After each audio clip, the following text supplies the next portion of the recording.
Hi hello friends, ಇವತ್ತಿನ ವಿಡಿಯೋದಲ್ಲಿ identity ವೆರಿಫಿಕೇಷನ್ನ ನಾವು ಹಾಕಿರ್ತೀವಿ. ಅದಾದ ನಂತರ ಇಲ್ಲಿ ಅಡ್ರೆಸ್ ವೆರಿಫಿಕೇಷನ್ ಇರುತ್ತೆ. ಅದನ್ನು ಹೇಗೆ ಮಾಡೋದಂತ ಹೇಳ್ತೀನಿ. ಇವಾಗ ನಿಮ್ಮ ಕ್ರೋಮ್ಗೆ ಬನ್ನಿ. ಕ್ರೋಮ್ಗೆ ಬಂದು ಗೂಗಲ್ ಆ್ಯಡ್ಸೆನ್ಸ್ ಅಂತ ಸರ್ಚ್ ಮಾಡಿ. ಇಲ್ಲಿ ಫಸ್ಟ್ ಬರೋ ವೆಬ್ಸೈಟ್ ಮೇಲೆ ಕ್ಲಿಕ್ ಮಾಡಿ. ಮತ್ತು ಇಲ್ಲಿ ನಾನು ಜಿಮೇಲ್ದಿಂದ ಲಾಗಿನ್ ಆಗ್ತೀನಿ. ಇವಾಗ ವಿಡಿಯೋನ ಪಾಸ್ ಮಾಡ್ತೀನಿ. ಇವಾಗ ನಾನು ಜಿಮೇಲ್ದಿಂದ ಲಾಗಿನ್ ಆಗಿದ್ದೀನಿ. ಇಲ್ಲಿ ನಾನು ರೆಡ್ ಲೈನ್ ಕಾಣ್ತಾ ಇದೆಯಲ್ಲ, ಅಲ್ಲಿ ಕ್ಲಿಕ್ ಮಾಡಿ ಪೇಮೆಂಟ್ಸ್ ಮೇಲೆ ಕ್ಲಿಕ್ ಮಾಡಿ. ಮತ್ತು ವೆರಿಫಿಕೇಷನ್ ಚೆಕ್ ಇದೆಯಲ್ಲ, ಅಲ್ಲಿ ಕ್ಲಿಕ್ ಮಾಡಿ. ಅಲ್ಲಿ ನಿಮಗೆ ಬಂದಿರೋ ಪ್ರಕಾರ ಇಲ್ಲಿ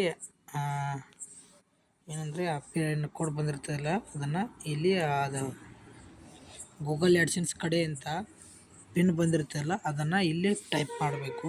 ಈಗ ನಾನು 6 ಅಂಕಿದಿರುತ್ತೆ. ಇವಾಗ ನನಗೆ ಬಂದಿರೋದನ್ನು ಇಲ್ಲಿ ಸಬ್ಮಿಟ್ ಮಾಡ್ತೀನಿ. ಇವಾಗ ನಾನು 6 ಅಂಕಿ ಕೋಡ್ ಹಾಕಿದೆ. ಇಲ್ಲಿ ಸಬ್ಮಿಟ್ ಮೇಲೆ ಕ್ಲಿಕ್ ಮಾಡ್ತೀನಿ.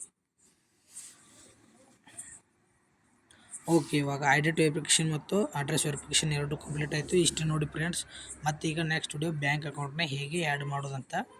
ಓಕೆ, ನಾಳಿನ ವಿಡಿಯೋದಲ್ಲಿ ಸಿಗೋಣ. Bye friends.